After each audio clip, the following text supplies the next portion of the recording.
the recording, it will not be sent out until you complete the survey. So really quick, just a couple questions. The feedback really helps us to keep our topics relevant to our audience when we're planning new programs. So I just want to ask everybody to please help us out on that front.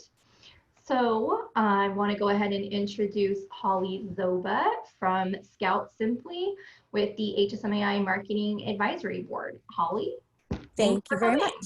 Thank you very much. And thanks for letting me talk about this weird topic. Everybody always says, including my training partner, Dan Waxman, what in the heck is buyer enablement?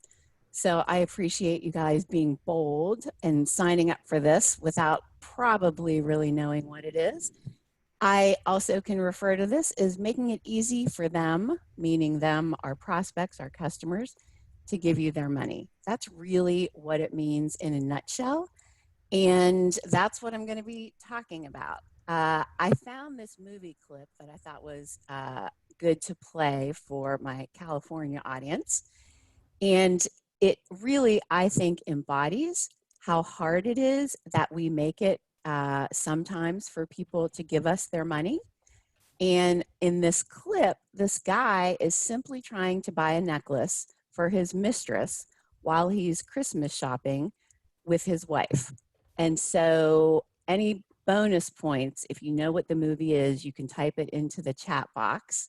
But take a look and see if this is making it easy for the person to give you their money. Oops.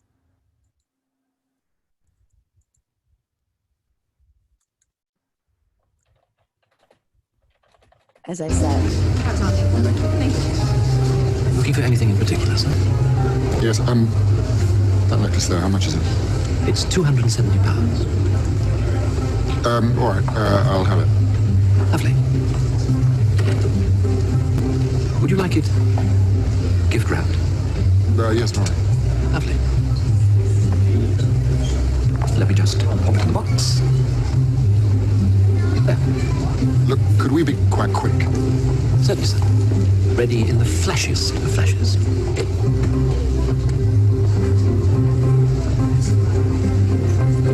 There. That's great. Not quite finished. Look, actually, I don't need it back. I'll just put it in my pocket. No, this isn't a bag, sir. Really? This is so much more than a bag.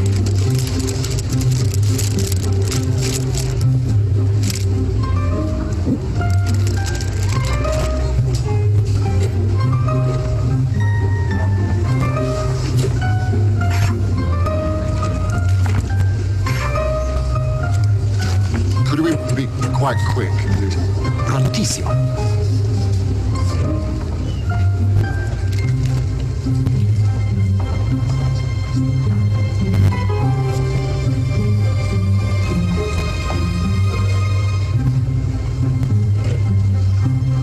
What's that?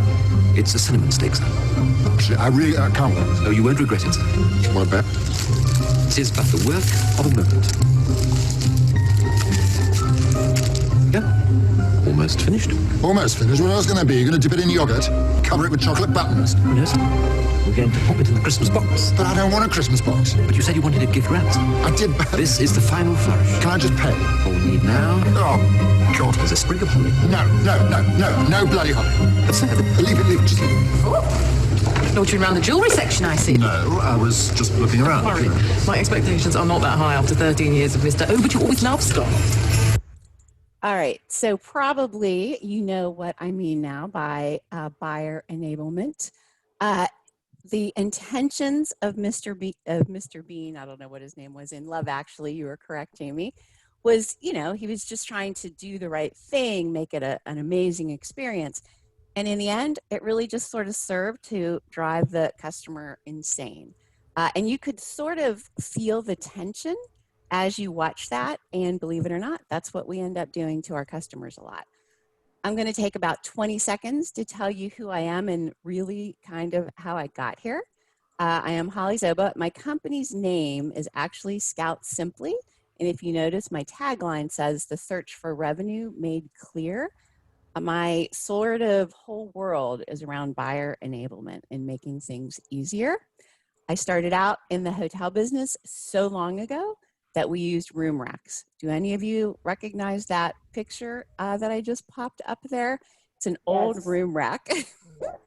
The true veterans know what that is. So I started in hotels even before there were computers. When computers came along, I thought, I love that. And so I started my own web design company. And I realized this is a sample of a website that I did in the year 2000 with a software app called Microsoft Front Page, and it's hideous. I realized I was a terrible graphics person. So I sold the company and went into the training world, specifically for hotels. This is Kirkpatrick's 4 levels of learning. So I try and incorporate these learning principles whenever I'm doing these. Finally, a couple of years ago, I had to know how computers worked. So I went back and got a degree. I'm a full stack web developer. And so if you need an application built, I'm your person. One of the reasons that I did this is I was convinced that computers were getting in hotels' way of making it easier for customers to buy. And so I thought if I can learn the mechanics behind it, maybe I can figure it out. And the reality is computers do help and harm this. So speaking of which, I use a little technology in this presentation, and it is called Menti. If you've never used it, it's a fantastic app if you ever have to do presentations. If you have used it, then you already know what I'm about to do. The easiest way to use it is to take out your smartphone, or if you have a second screen, just go to a browser, and you're actually going to type in menti.com. I am going to get you, and it's going to ask you for a code. So you go menti.com. It's going to ask you for a code, and the code is 40007. And it's asking you the question, how have our buyers changed? So I'm curious from your standpoint, are our buyers any different than they used to be 5 years ago? Or are they any different than they used to be 2 weeks ago or 3 months ago before coronavirus? How exactly have they changed? 40007. Less patience, for sure, before COVID. Curious if you think they still have less patience, and you can type in as many as you want. Spending freezes make it really hard to do business. Unstable, nervous, uncertain about the future, for sure. More willing to converse and connect. That is one of the upsides, I think. Some of them have a little bit more time to talk with us. Not able to travel. Last minute, I get that a lot. They're very last minute. The booking window's really shrunken. Is that the word? Cheaper, frugal, you mean. They're more frugal. I think that's what you mean. All right, you can keep this up because all of these get saved, and you'll get these at the end if you key in your short booking window. Annoyed with salespeople. They are a little bit annoyed with salespeople. All right, I'm going to move on. There are 2 worlds that we sell to, B2C, business to consumer, or B2B. For the most part, I'm going to deal with the B2B world today in our session. And most of this also applies to the B2C world, but business to business is what a lot of people in HSMAI end up doing. So that's what I'm going to focus on a bit. I've done a lot of research into how buyers have changed over the course of the last couple of years and also since COVID. One thing is astounding to me, and that is more buyers are involved with every single purchase. And I'm not talking huge purchases. I'm talking even small to medium-sized purchases. And that 6.8 figure is according to LinkedIn. My own research has said that it is more likely that 17 people are involved with a on average, $25,000 purchase decision. And you might think that that is weird because you might still only be talking to one or two, but in fact, there are multiple people involved in that buying decision. And the people that you're talking to are going to have to turn around and sell whatever they decide to those other people. So it's important for you to keep in mind. The second thing is, traditionally, they're spending less time talking to us than they ever did before because this is what they're doing. They're researching online. They're meeting internally with their buyer group. They're researching offline. They're talking to their friends or their peers or their coworkers. 16% is other. I will get to that in a minute. So what used to be about 40% of their time, which was the time they spent with suppliers, now is down to about 17%. What exactly are they doing with all of that time? Because a couple of you said there's a shorter booking window, and I hear that a lot. And the reason for that is they're doing a lot of work behind the scenes before they ever pick up the phone to call you to book. And this is what they're doing. They're identifying what their issues are. They're exploring solutions online and offline on their own. They're building their requirements, meaning they're putting together a list of what they need to do. Then they're engaging you. So sometimes by the time they get to supplier selection, they have like a week before they need to do their stuff. Then there's the validation process. Did I make the right decision? Then they've got to get everybody's buy-in. So I like to give an example that you guys can probably relate to. Let's look at it from our own hotels. Let's look at this process. And the example that I'm going to use is your general manager or maybe director of sales notice that your customer service scores are going down. And so there's alarm. You have bad service at your hotel. Of course, you blame the guest service manager. It's all her fault. And the guest service manager says, it is not my fault.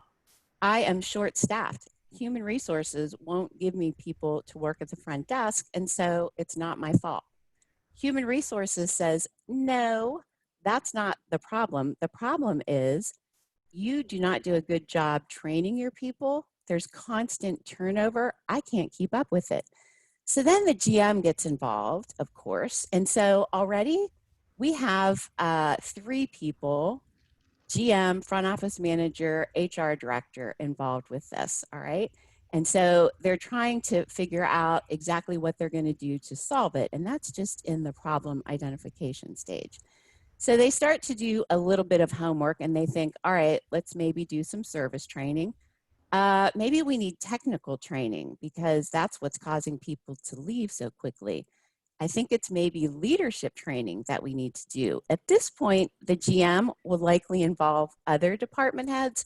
So you have food and beverage weighing in because maybe they have some service issues. If they're going to do leadership training, it's going to be everybody. So you can see it's not an official buying group or buying committee, but it's a lot of people who have their hand in this pot. So the GM says to them, all right, go out, find some solutions. Once they have determined that they don't exactly know what they need to do, go out, do a little homework, see how other people are improving their service. And so the HR director goes out, the front desk person goes out. Front desk person comes back with a pretty reasonable bid for online training. HR says online training's awful. We've got to do in-person training. And then everybody agrees in the validation part, in-person training makes sense until the HR director and guest service manager, they're almost here at consensus. They say, you know what? Our problem really is not service. We've been observing the front desk. It's our PMS system. It shuts down every 20 minutes. It freezes up and we've got to reboot.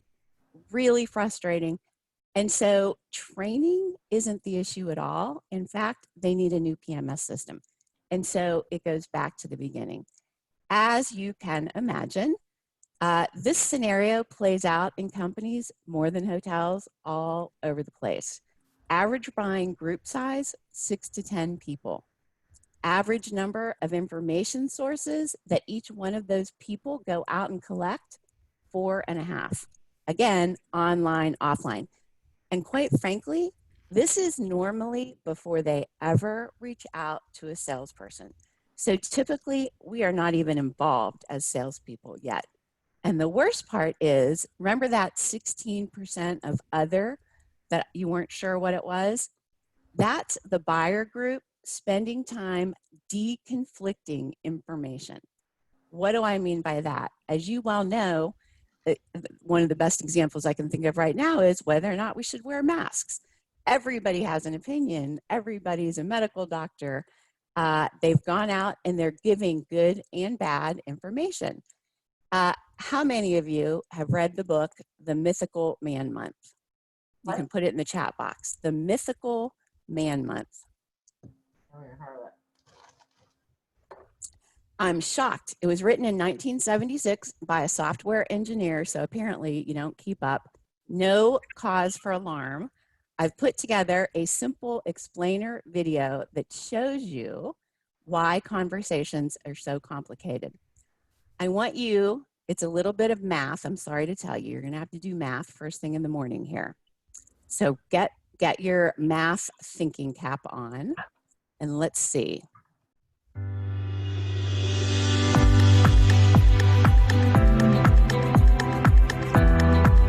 One man, 10 days to do a job, 2 days to hire 5 men.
So pretty amazing, right? And also it was written in 1976.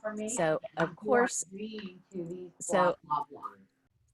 there were only men in software engineering. So that's why it's the Mythical Man Month. Believe it or not, the same holds true for women.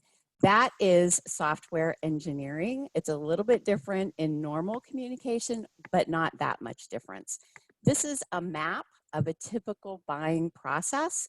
And if you look at this, you can see the things that happened in that hotel example that I just gave you. They're identifying the problem, they're exploring solutions, there's turnover, they've got to start the whole thing over. Bottom line, all of this is to say buyers are stressed. And quite frankly, salespeople and marketing people and the information that we put out there for them is a little bit at fault. Buyer enablement is simply providing information that helps support each buying step. So you want to look at every single step in the process to purchasing your hotels or whatever product you're selling, and you want to figure out a way to make it easier. So think, if you would, and this is another mentee question, you can go back to the same thing, and hopefully I can change it to the next one. Same code, mentee.com. What companies are great at buyer enablement? So think about it for a minute.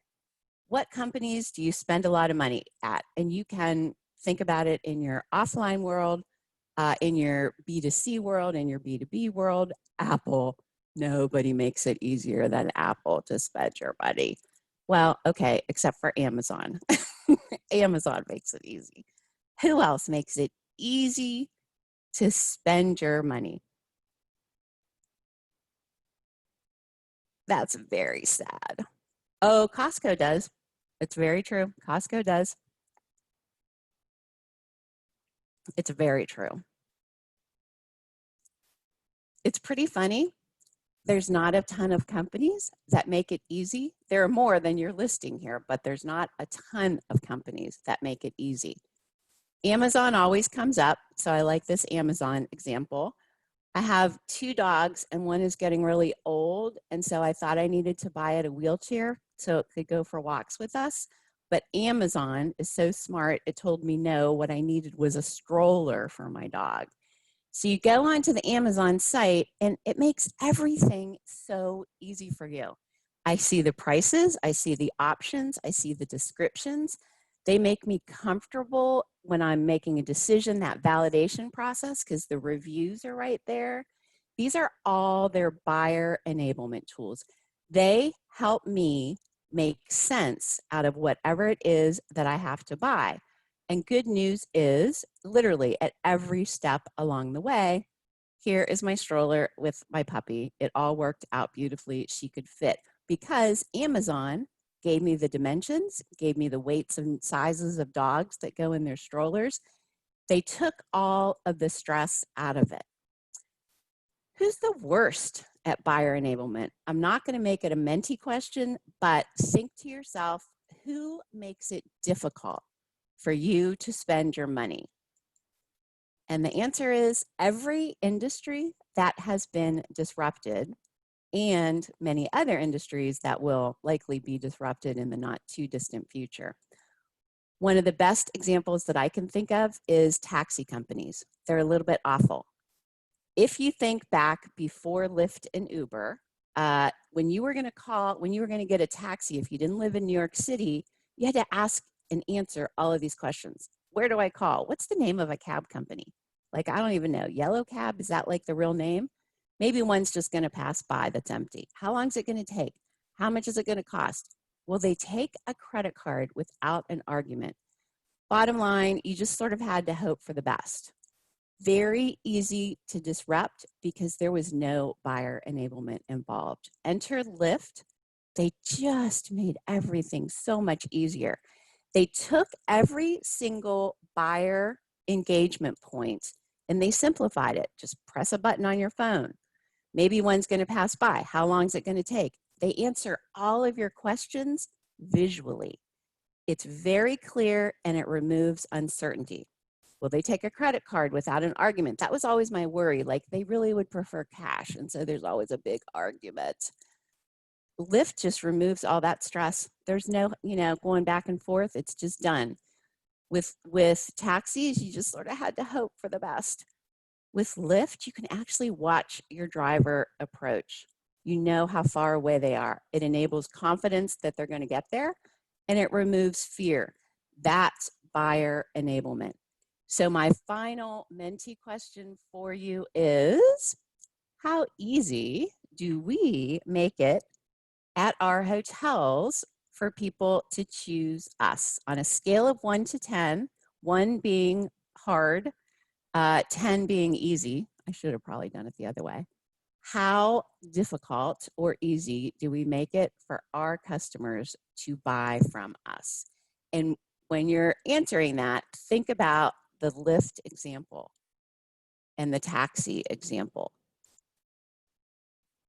So we are across the board, man, and we're settling on 5. Sometimes I get an optimistic group. This is not an optimistic group. This is below the 5. So I get an optimistic group and I have to share with them an example of just how painful we make it for our customers to buy. A couple times a year, I've got to book a hotel and all I need is a per person price. I have coffee in the morning. I have 25 students. I have a whatever lunch. It's insignificant to me. I just need a price so I can build it into my training class price.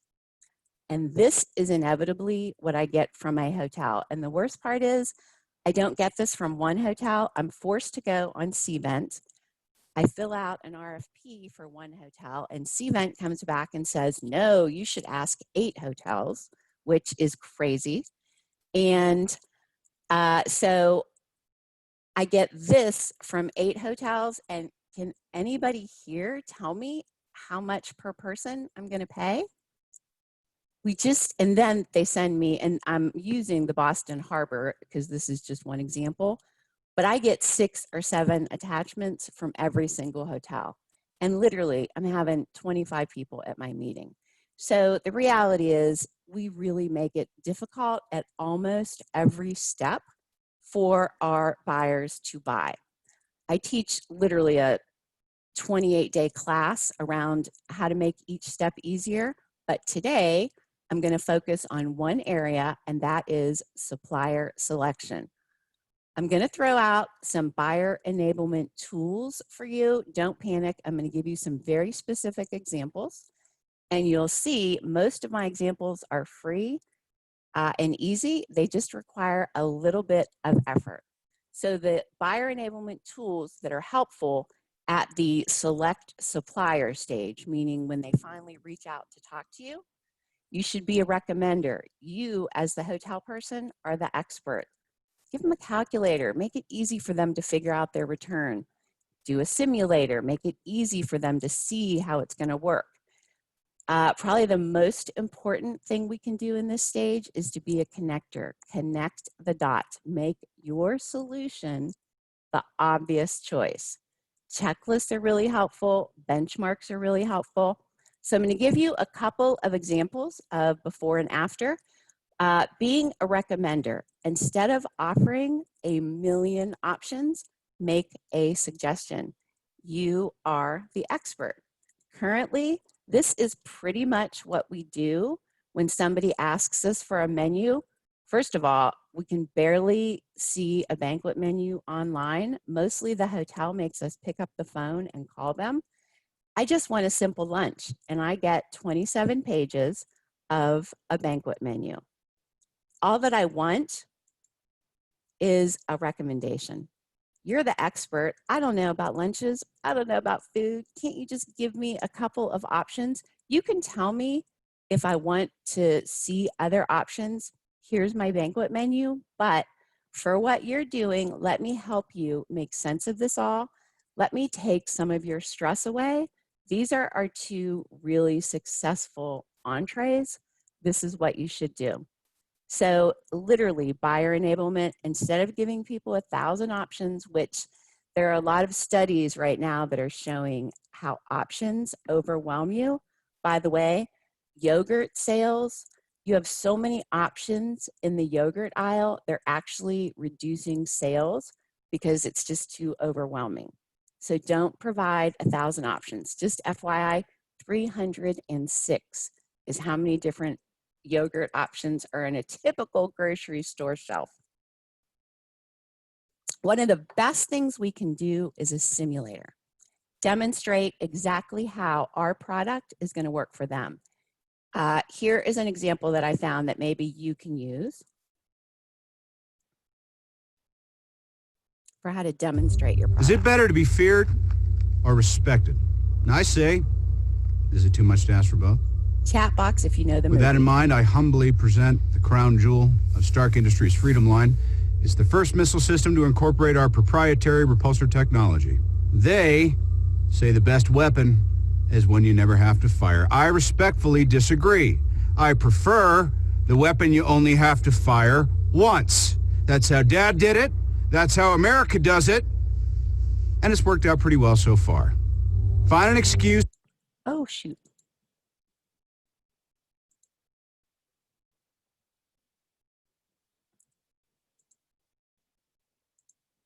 Oh, come on.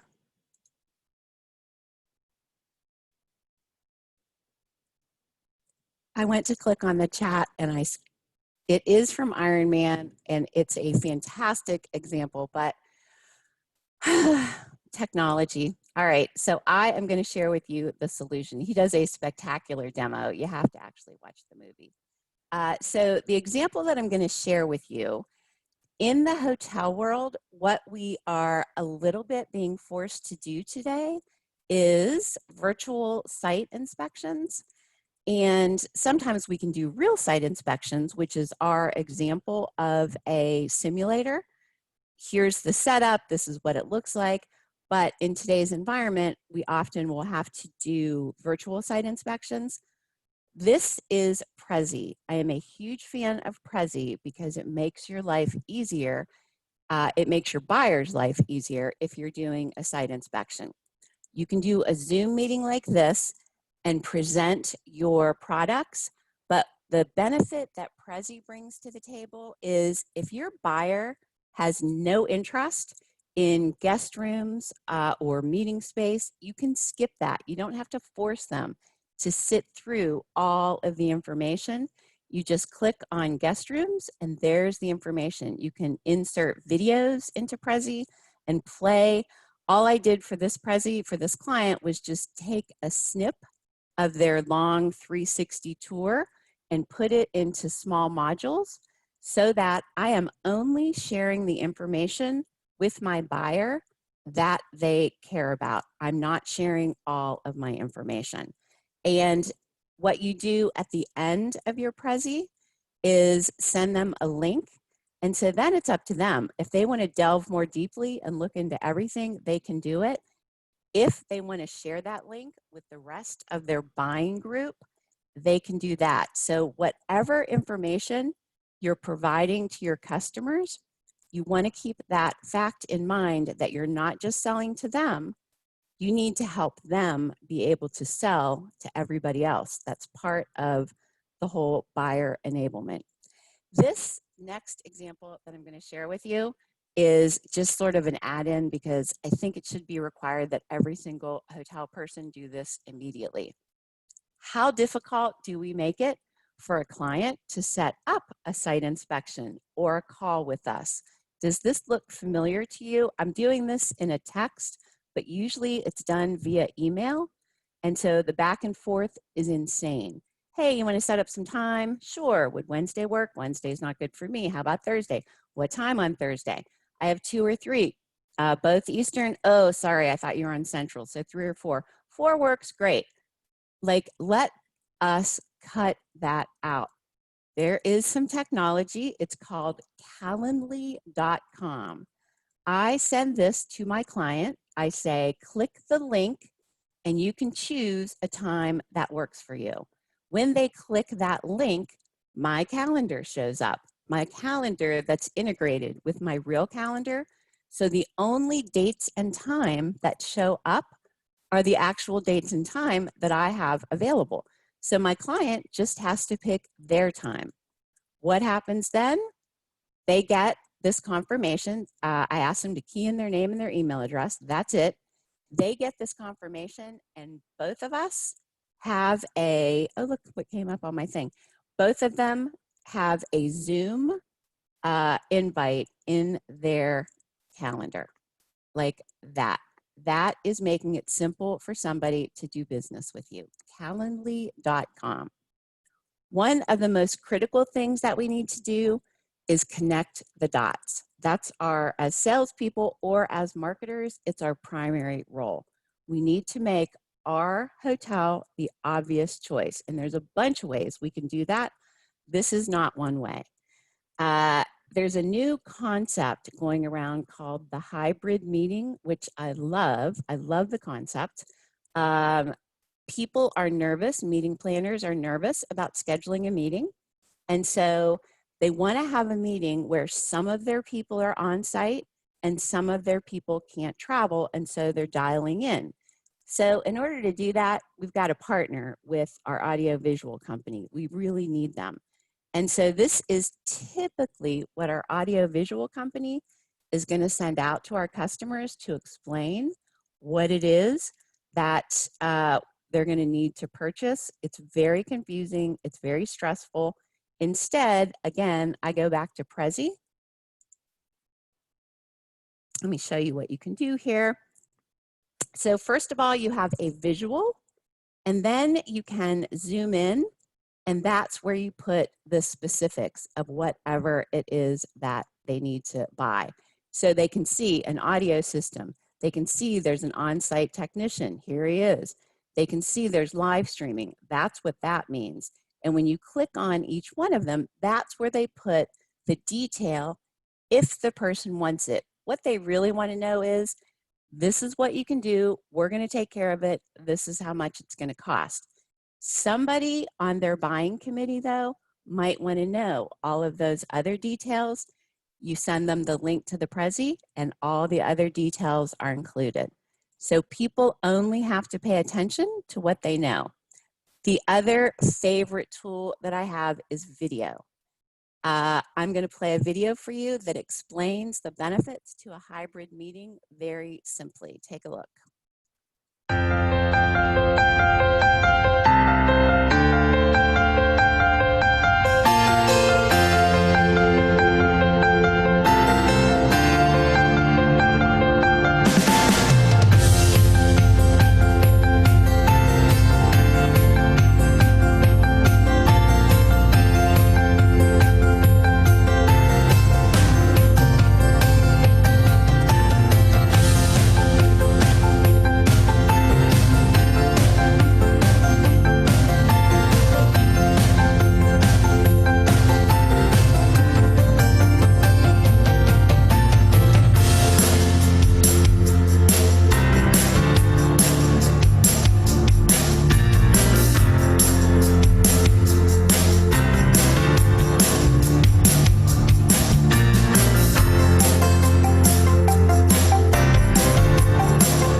So I can hear some of you saying, I have lost my mind, that you don't have time to make videos, that you are not a video production person.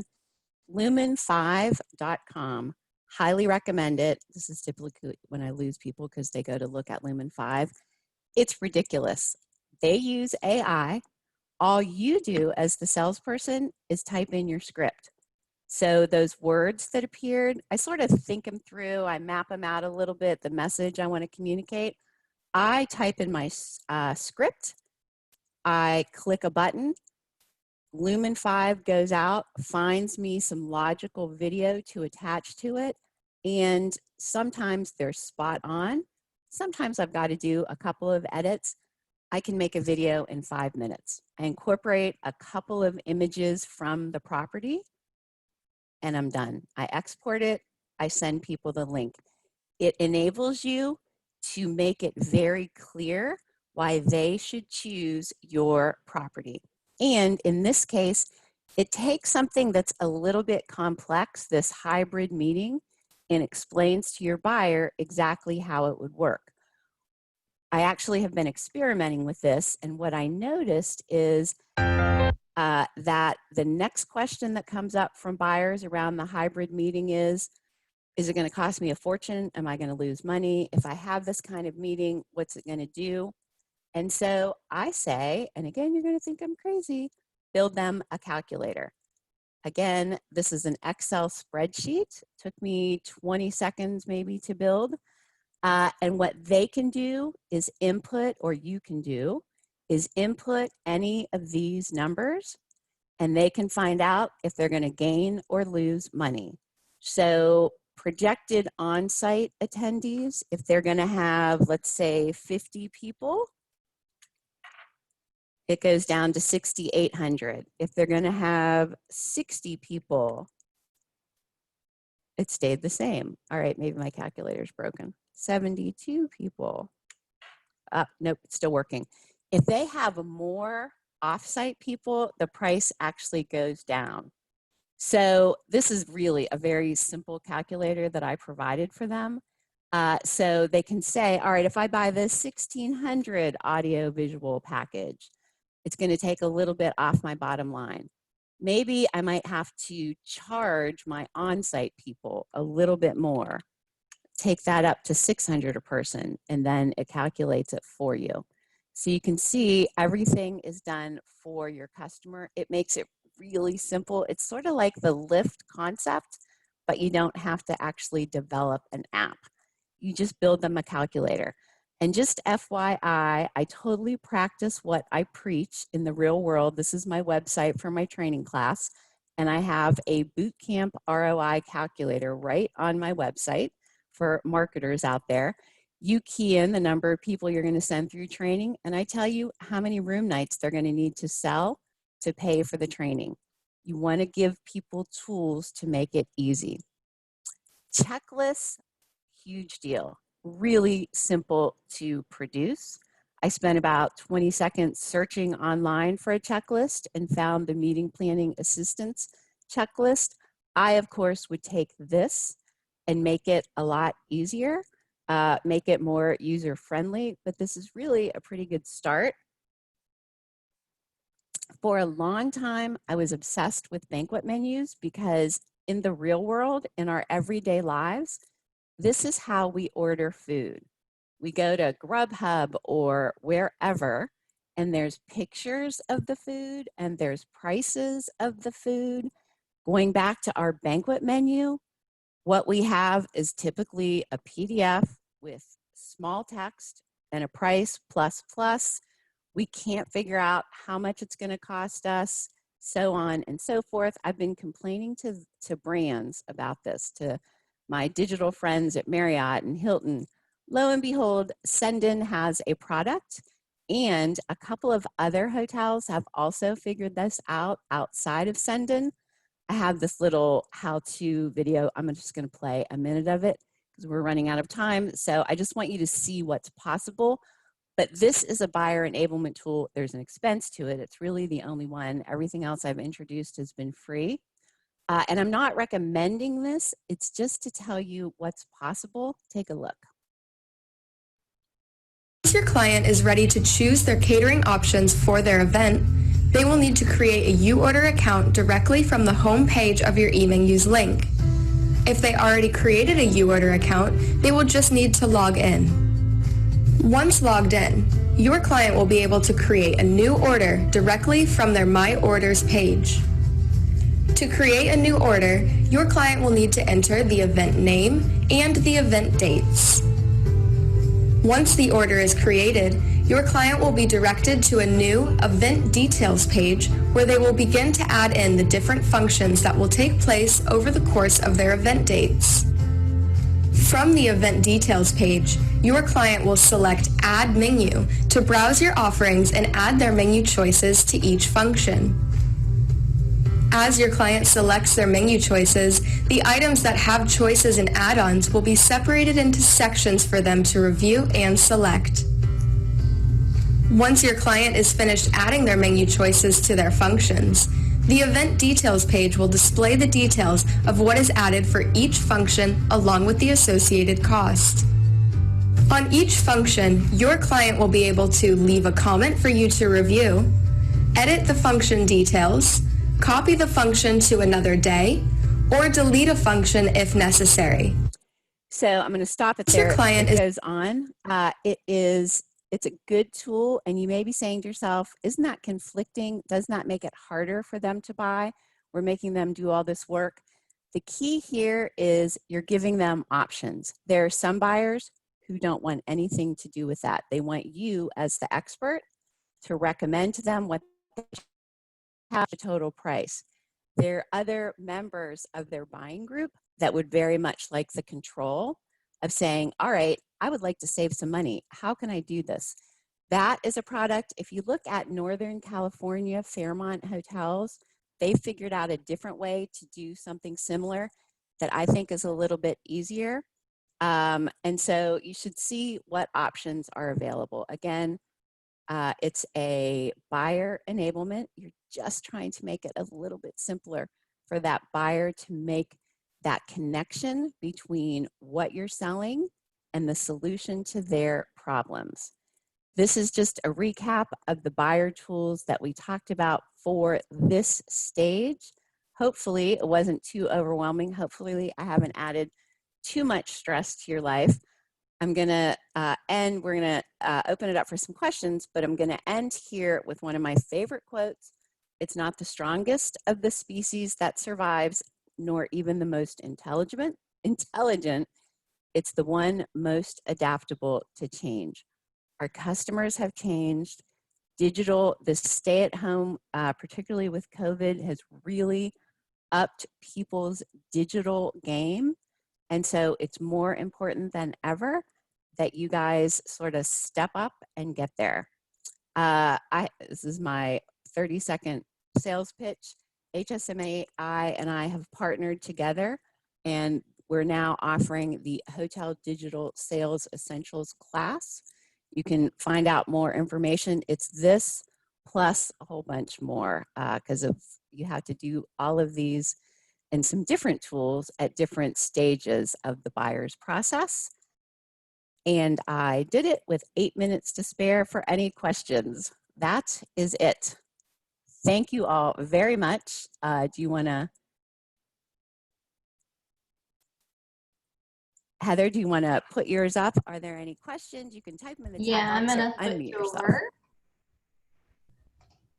I know I just shared a mountain of information with you really, really quickly. Anybody, any questions? Feel free to unmute, bring your video back up.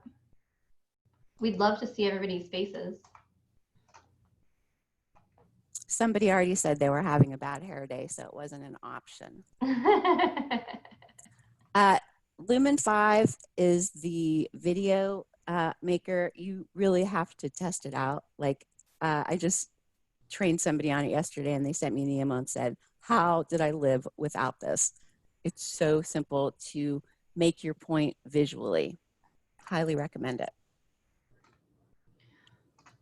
All right, well, if no one has any questions, then thank you guys all for attending.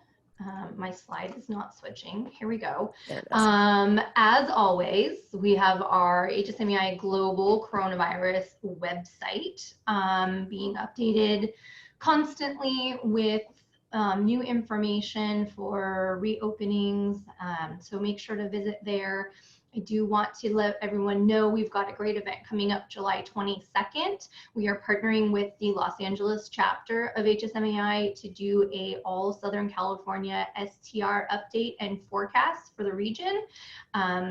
We'll focus mainly on Los Angeles and San Diego, but as well as the tertiary markets. So that one's going to be really exciting, and we look forward to a great report. Then our next social hour will be July 29th, and we're not going to do any fun themes, no surprise James Bonds this time, but we just want to get everybody together to do kind of an area pulse check, temperature check. What are you doing? What are you seeing? How are things reopening for you? And then coming up in August, after the STR report and forecast, we're looking to do a bit of a deeper dive into what's happening just within the San Diego market. So that's what we've got coming up. Of course, you can stay connected with us. We've got a new website coming shortly, so we're all really excited about that. So keep checking back for an update.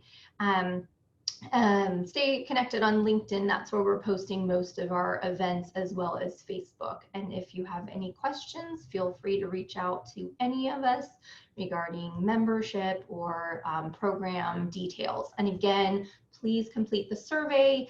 We'd love to see what everyone's thoughts are for upcoming events, what really matters to you in the market.